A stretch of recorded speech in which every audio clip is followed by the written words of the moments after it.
truth seekers. Truth seekers, hello, how are you? Right now, I want to talk to this. This is a season that we've got to be around the truth teaching of the gospel, grace versus alternative grace. The reason I'm going to be talking about this is there's a lot of places where people follow wind and waves of doctrine. Grace is the foundation of the New Testament, but the devil's very subtle, and the scriptures warn us of false preaching that could come in. And the devil wants to pervert the gospel, so he's going to use the word grace over top of false teaching. So a lot of people, when they say, oh, grace, and they hear a sermon, they assume that is proper, it's just, it's correct. They just assume, wow. So I want to start talking about the truth, grace and truth. Jesus warned us not to let a little leaven of the Pharisees, leaven of Herod, several things, get into our belief system. You understand that if you get just a little bit of something bad, it takes over the whole lump. Now, I know when you have truth seekers in church and they'll say, whoa, this is not the gospel. Well, we should just tolerate it. And well, he doesn't believe exactly that. It's okay. I just let a little leaven in there. We've got to be hungry for truth. This is the season. We are in the time when people for generations have read and said, wow, Israel's returned. See, Israel's returned. The fulfillment of the scriptures, we're going to be seeing it. The end times. Very important that you're in a truth church. Even if it has the word grace, you got to make sure it's truth, the truthful grace. So let me share this with you. I want to share grace as I go along this series to make sure that I am teaching and sharing the truth from the word. And we want to compare to the alternative grace, which is the false, the alternate. So with that alternate grace, they're bringing in heresies into the church, and people are believing it because it has the umbrella of grace. But let's go here in Romans 10. I want to talk about what Jesus said about being branches in the tree. He is a vine. And did you know that if you are a branch in the tree, what Paul said is you get your source from the root of the tree. So if you're a branch in an orange tree, what are you going to produce? Apples. You're right. The guy in the back that just walked in late. Of course, oranges. The branch can only produce what the vine is producing in it. Let that rest. Listen to this. Israel has a hardening. Paul is addressing it, but he brings in you and me, Gentiles. And then he gives us a conversation about branches being broken off. Listen to this. For if the rejection, talk about Israel, proves to be a reconciliation for the world, what will their acceptance be but life from the dead? If the first piece of dough is holy, the lump is also holy. And if the root is holy, the branches are as well. Are you following? Listen, we want truth. Don't just run after anything that has grace on it. Make sure it's truthful grace. But if some of the branches were broken off, and you being a wild olive were grafted into among them, and became partakers with them of the rich root of the olive tree. See, that's God's purpose. Olive tree was referred to Israel. Israel led up to Jesus. That is the body of Christ. Israel / body of Christ. One thing. It is the root of Jesus. God began with Israel, but now we as Gentiles are grafted into this plan and promise of God. But how? Do not be arrogant toward the branches. But if you are arrogant, remember that it is not you who supports the root. It's the root that supports you. If you're a branch in an orange tree, the root supports you.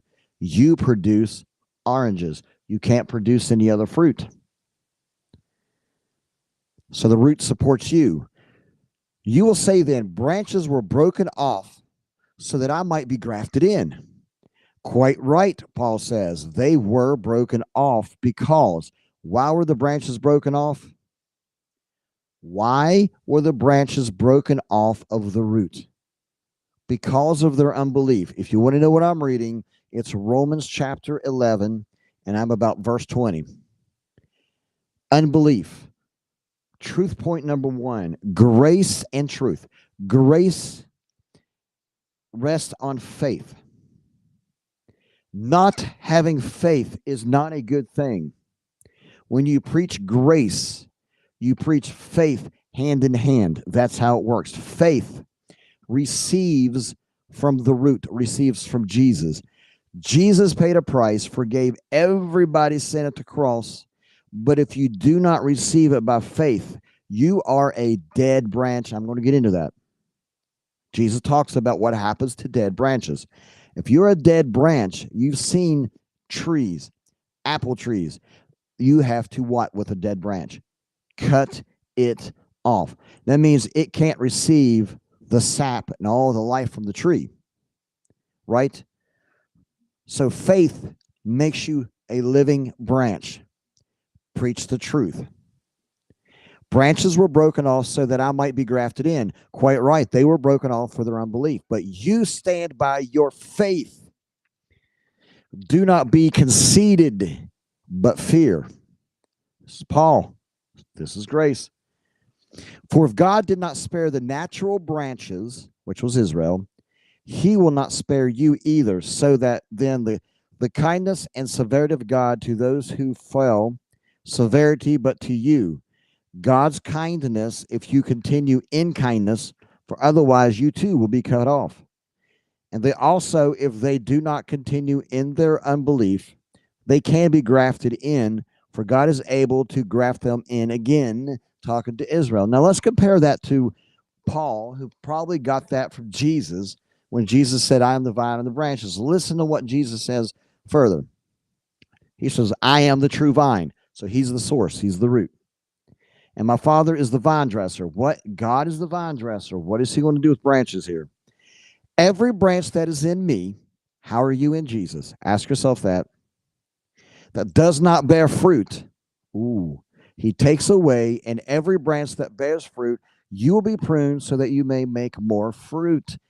The root makes the fruit.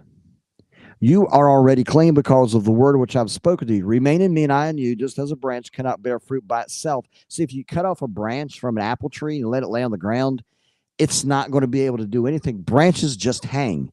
They receive. They are believers, receivers from the vine. If you remain in me and I in you, just as a branch cannot bear fruit of itself, but must remain in the vine, so neither can you unless you remain in me. I am the vine, you are the branches. The one who remains in me and I in them, he's flowing through you like a vine, right? Like a vine of an apple tree. Who remains in me and I in them bears fruit. For apart from me, you can do nothing. If anyone does not remain in me, he is thrown away like a branch, dries up, and they will gather them, throw them in the fire, and that is talking about hell, and they are burned. But if you remain in me and my words in you, whatever you wish, ask, and it will be done for you. That is because your source is God through Jesus. They'll know any God. And what comes out of you is a product of Jesus. That's the fruits of the Spirit. Peace, love, and you cannot produce worldly fruit. So that's phase one. Stay in the faith. Your source is Jesus. And when you ask, that flows from the root of Jesus into your life, the answered prayer. Let me rest there. If you lose your faith, you get cut off. That's not an easy thing to do. I'm not preaching in and out of salvation day to day. This is not that kind of a sermon. But what I will say is there are alternative graces that are saying everyone's saved, everybody's going to heaven, and they put grace on it. And there's churches across America going, wow, that's awesome. There is no hell. You're lied to, right? That's alternative fake grace. Satan wants to pervert it. They doesn't want you to believe. He goes, they'll say, it doesn't matter if you believe or not. It's all going to heaven. But that is not the truth of the scriptures that I just read to you. So I encourage you, faith in Jesus. It is simple and active. It's a place of rest, a place of peace in the work of the vine, Jesus. The branch could do nothing but be a receiver, a believer, a faith keeper. God bless you guys. Be a media missionary. Share this. Let's get grace and truth out there.